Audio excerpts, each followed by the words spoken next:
They didn't survive the Arctic. The Arctic absorbed them. In 1913, a wooden ship pushed into white silence where maps ended, compasses lied, and time itself froze. The ice did not crash down. It closed in slowly, like a living thing deciding when to breathe again. The crew believed they were chosen scientists, sailors, dreamers. They spoke of glory, of names etched into history. The ship cut through black water, steam rising like a heartbeat in the cold. The sea stiffened. The horizon vanished.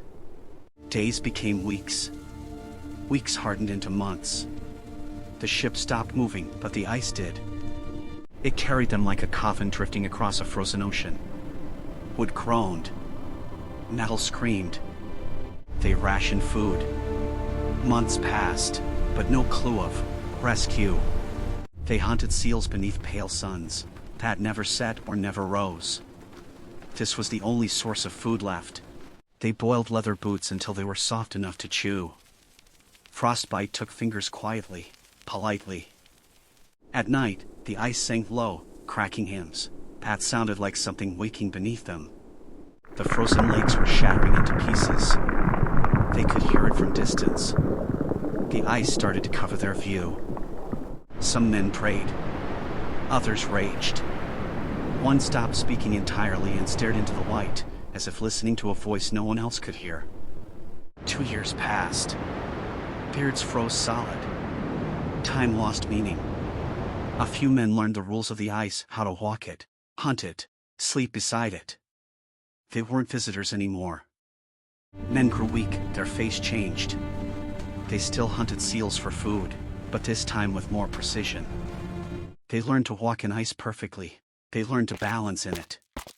This was no longer a new place for them. Now they belonged to it. Dr. Samuel Clarke wrote everything in his book, which brought their survival to light. The weather used to turn violent no longer. They could hear wood cracking and metal scraping. Their boat was destroyed completely. Their ship no longer in the condition to sail forward. It was buried in snow mountains completely. Finally they could see a ship, far in the ocean. After 2 years, they finally got a hope of rescue. When rescue finally came, the men didn't cheer. Some didn't move at all. The ship was still there, locked in ice like a relic, perfectly preserved. Not for days, not for months. They managed to survive for 2 years in freezing cold, where no one could ever imagine to live. They were finally took towards the ship, away from the snow. No one ever looked back. They came here to conquer the ice. But it was the ice that decided what they became. The ship never sank. It never escaped. It simply stopped in time. And when the survivors stepped back into the world felt wrong. Too loud. Too warm. Too alive. They didn't survive the Arctic. The Arctic absorbed them, and then let them go. The picture you see here is of ship Karluk, which was used for Karluk expedition, but ended up as survival.